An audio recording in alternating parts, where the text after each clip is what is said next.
हर पल की खबर पर हमारी नजर 7 भारत न्यूज के साथ। गृह मंत्री शाह पे सवाल उठाने वाले, देश में नफरत का बीज बोने वाले सदगुरु के मुंह से शाह का ये सच नहीं सुन पाएंगे।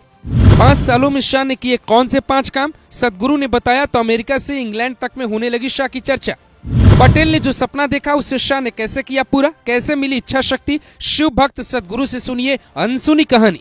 भारत का show called liberal gang, Hindustan के शो कॉल्ड नफरती चिंटू और इंडिया में बैठे अंग्रेजी कल्चर के कुछ हिमायती लोग जो गृहमंत्री शाह की आलोचना करते हैं, जिन्हें महाकुंभ मौत का कुंभ लगता है, जिन्हें सनातन धर्म से ज्यादा टोपी वाला रिवाज पसंद है, जो हिंदुस्तान को आज भी गुलामी की मानसिकता में रखना चाहते, भारत में मुगलों की निशानी और अंग्रेजों के नाम पे सड़कों के नाम देखना चाहते, वो शायद सदगुरु के मुंह से शाह का ये सच सुन के दंग रह जाए। सदगुरु ने एक वाक्य में ही सारे विरोधियों की न सिर्फ बोलती बंद कर दी, बल्कि ये भी बता दिया कि देश में शाह का दूसरा विकल्प क्यों नहीं है।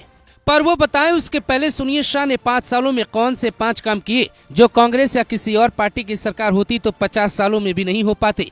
5 साल में शाह ने किए 5 असंभव काम। पहला, साल 2019 में शाह गृह मंत्री बने तो पूर्वोत्तर से लेकर बिहार और बंगाल से लेकर नक्सली और उग्रवादी संगठन जड़े जमाए बैठे थे, जिन्हें न सिर्फ साम दाम दंड की नीति से उखाड़ फेंका, बल्कि पहली बार किसी गृह मंत्री ने डेडलाइन जारी कर ये दावा किया कि 2026 तक नक्सलवाद का समूल नाश हो जाएगा। दूसरा, 30 मई 2019 को शाह ने जैसे ही गृह मंत्री पद की शपथ ली, सबसे पहला काम जम्मू कश्मीर को लेकर किया। धारा 370 कैसे हट सकता है इसका प्लान तैयार करवाया। जो कहते थे इसे किसी कीमत पे नहीं हटाने देंगे, उनका इलाज कैसे करना है, जनता को कैसे इसके फायदे समझाना है, उसका न सिर्फ प्लान तैयार किया, बल्कि 5 अगस्त 2019 को सदन में 370 हटाने का बिल पेश कर सरदार पटेल की तरह पहले ऐसे गृह मंत्री बन गए जिन्होंने देश के एकीकरण के लिए काम किया। यही बात सदगुरु को पसंद आई और महाशिवरात्रि के मौके पे आयोजित कार्यक्रम में न सिर्फ शाह को बुलाया, बल्कि ये साफ साफ कहा, Things were happening in the country that every month there used to be a bomb blast. Next, where is the menu? Hyderabad, Bangalore, Mumbai, Pune, you name it.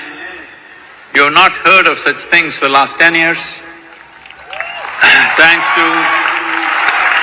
to all the agencies, forces, and above all, the one who leads them, our beloved Home Minister, and the determined hand with which he has handled this, has done many things, and parts of the country.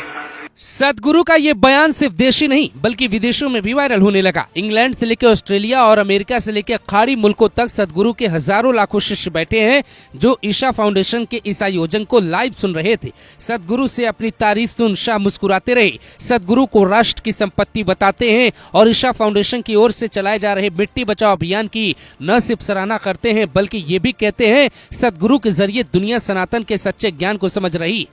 मैं सदगुरु जी को बड़ी विनम्रता से कहना चाहता हूं, सदगुरु जी, आप पूरे राष्ट्र की संपत्ति के रूप में दुनिया के सामने उभर कर आए हैं।